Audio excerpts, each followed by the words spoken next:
I'm going to be on Jones' show to promote the thing this weekend. We only have like 15 tickets left for the Chicago live event. It'll be me, Johnny Million, Crooks and Liars, Richard Chew. We're going to try and get our dearly beloved friend Philip Ittner in live, although we have to remember not to ask him how he's doing because let me tell you how things have changed materially in the world. John Mearsheimer, motherfucking Schmidt, who is a prick, a pro-Russian, like NATO caused this simp that for the entirety of this war, has suddenly, and who is pushing this like, people need to make peace with Russia and let them have what they want because that's just the only way this is going to end. This week he gave up on that. He's like, there's not going to be a diplomatic solution to this. There, in retrospect, maybe even there never was one. We'll see if he goes that far. It's a question. But he's effectively just crying uncle in this situation. So if he's doing it like that, that's like Scott Ritter finally coming around, which again, it's better for Ukraine if he doesn't, because Scott Ritter is a twice convicted pedophile. Yes, Phil is okay. Yes, he checked in today, which is great. But Kyiv was hit really bad again last night. And as much as he is safe. I'm sure he's not getting any sleep. Putin easily plays dementia down. Well, that's the question, isn't it? We shall see what we shall see, because increasingly there seems, Trump is bristling about this stuff. And boy, oh boy, would, supporting Ukraine all of a sudden buy him a lot of goodwill in the face of all this Epstein shit. Which, by the way, we're going to cover some of that, the continuing onslaught, and mainly because, let me see if I can find this, because our beloved CSL went on. I don't know. I gotta say, it probably, this shit is everywhere right now, even still. And I won't, again, this will be another situation where I will not be able to show you the massive amounts. And by the way, let's see, who is this? Lewis Wilson, by the way, in yesterday's show asked, wouldn't Ghislaine Maxwell's file be the same as the Epstein Trump file? No, it wouldn't be entirely that thing.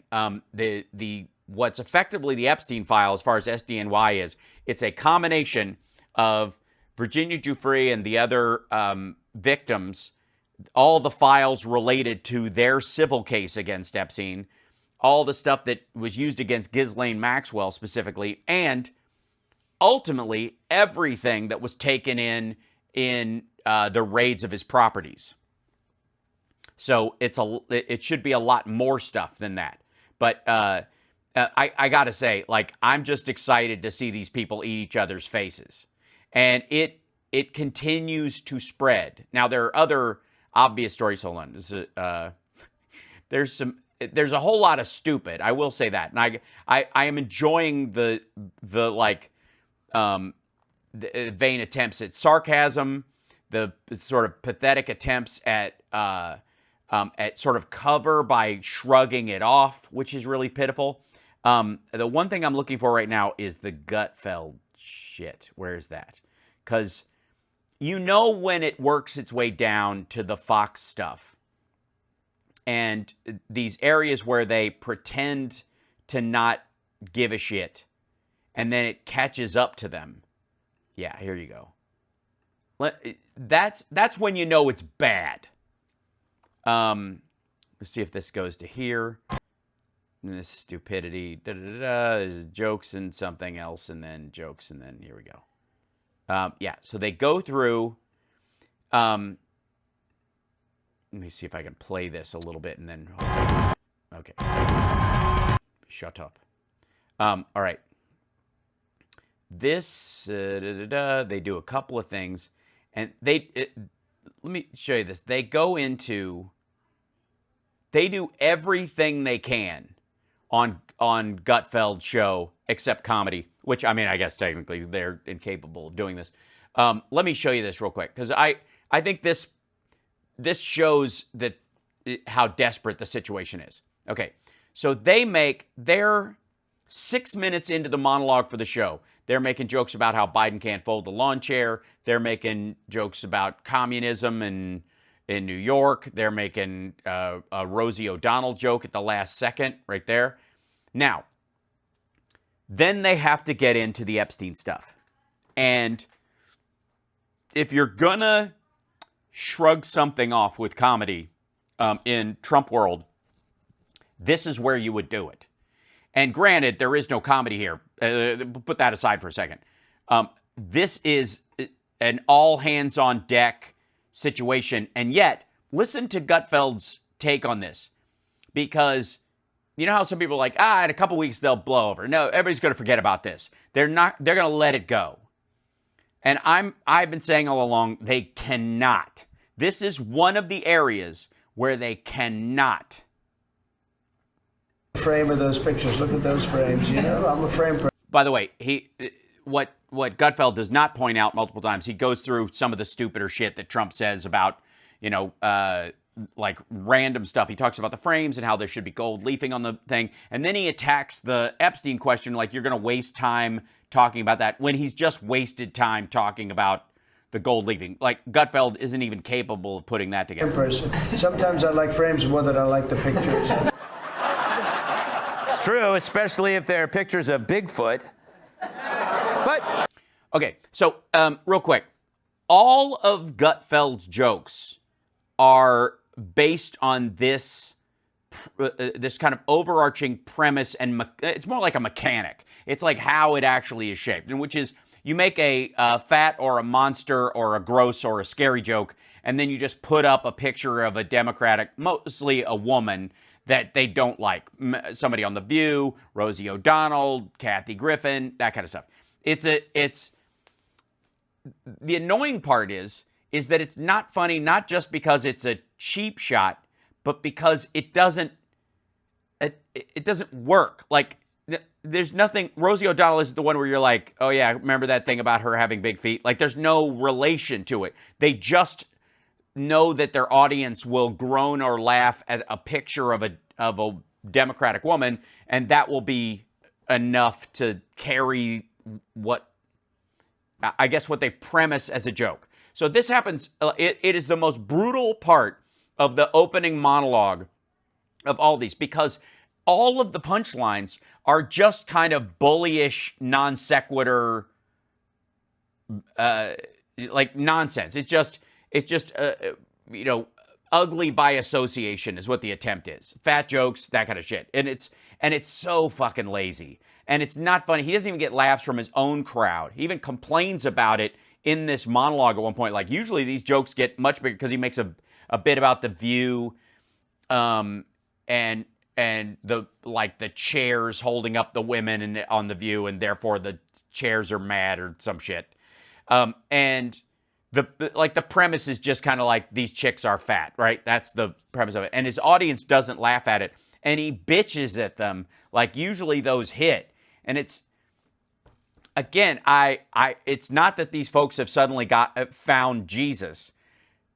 They all like making fun of women and making fun of fat women and making fun of fat people and making fun of Democrats and whatever. Like, they haven't lost those desire for those as punchline. But that's how bad this is, that even this queued up audience that wants to laugh at what he says still fucking can't. All right, here we go. But if sunlight is the best disinfectant, boy, did it go dark when you bring up Jeffrey Epstein. All right, so that's the premise of this clip. Sunlight's the best disinfectant. Boy, did it go dark when you brought up Jeffrey Epstein. And he cuts to this clip of Trump. Are you still talking about Jeffrey Epstein? This guy's been talked about for years. You're asking, we have Texas, we have this, we have all of the things. And are people still talking about this? Also, by the way, hold on. This guy, this creep, that is unbelievable. Now, when was the last time? He cuts before you say you're wasting time. You want to waste time talking about this. When literally he's been talking about frames and fucking gold leafing, and you can't find paint that's as good as gold, right? Trump declined to answer anything. Seems like he really didn't want to talk about it. Look, I get it. There's national security issues, maybe even classified details. But why does this piss us off? Also, why would there be national security or classified details to Jeffrey Epstein? fuck are you talking about? No, there are not. He's not even saying that's national security. There's so much, like, they just blow it the fuck off, right? He just is like, do you want to, what the hell is this? Nobody cares about this. He's like, what a non-issue. That's his defense. You get it that there's classified, like maybe he's trying to plant that, like, mind rot seed in people's heads. It's time for Greg's amazing and utterly helpful and no less sexy analogy. Now with 65% less body hair. Oh, yeah. I don't know what the fuck. Again, somehow they think that, like, just references that are so obscure, they must mean something. Like, people laugh so as not to appear like they don't get the inside joke. That's a part of the mechanic here. I'm not kidding. Ugh. Oh, yeah. Now imagine as a kid for Christmas you asked for a beautiful red Schwinn Stingray with a banana seat. Christmas morning you unwrap it and the bike is everything you wanted. But it's not red, it's yellow. And so you cry and your parents plead, look, we did everything we could. Your dad worked extra hours at the factory. Your mom turned tricks at the wharf. Notice how the woman in this situation pimps herself out. The dad, worked at the factory. So. And Granny, she became a drug mule for the Yakuza. And yes, we were able to get that last bike at the toy store, but this was the only color. Well, that's the Trump presidency. That's the idea, is that not getting the Epstein client list, the story that he killed himself, all that kind of stuff, that's just a different color bike. The bike is perfectly good. This is just imaging. It's not the details of it. So that's the premise of this analogy. Wait.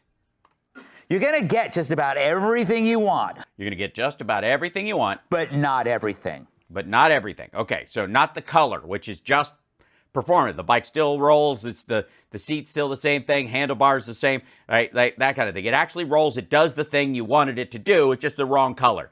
That's why this is a shit analogy.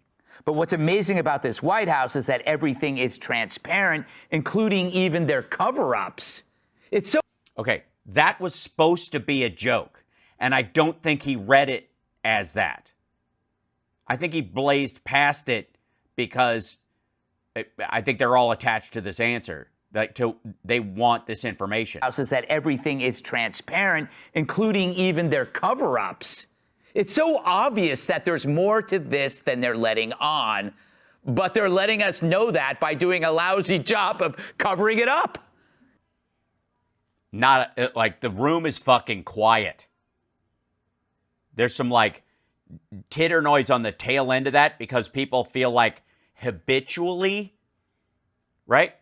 They have to, in the cadence of what is being said, there must be a laugh coming at some point because that's what the show is advertised as when you show up to be in the audience and what the warm-up guy has talked you into as far as behavior. Nothing. I mean, remember Bongina Patel in this clip? As a public defender, as a prosecutor who's been in that prison system, who's been in the Metropolitan Detention Center, who's been in segregated housing, you know a suicide when you see one, and that's what that was. He killed himself. You want me to get, I've seen the whole file. He killed himself. Even Stevie Wonder wouldn't buy that body language. Okay, so Stevie Wonder being blind is the best this asshole can do. Yeah, honestly, that's a joke about the fact that Stevie Wonder can't see. Isn't that hilarious? Meanwhile, there's 10,000 jokes to be made here, but they're not allowed to make any of them because these guys are friends of the show. So it literally becomes about the performative aspect of it, not the details. Maybe their robotic dismissal is one collective wink. But still, it might help to present the case to your voters, because if you don't tell us what's going on, we'll just imagine something worse. That's why I'm encouraging Trace Gallagher to release his sex tape. Because it's a side hit at other Fox hosts that he does on the regular. Worse than total transparency, thinking that your guy might be involved, which is Thinking? why you can't leave Epstein Island shrouded in fog. Look, we're grateful for everything mentioned in that very long cabinet meeting, but until we feel like we've gotten the answer on Epstein, no cabinet meeting will be long enough. That's it. That's the opening monologue of that show. That's the anchor of it. That's them dealing with the issue. Now, they probably go into talking about it in the rest of the show. But let me tell you something. Like, this is a huge deal, and I couldn't be more excited to watch these assholes squirm about this garbage.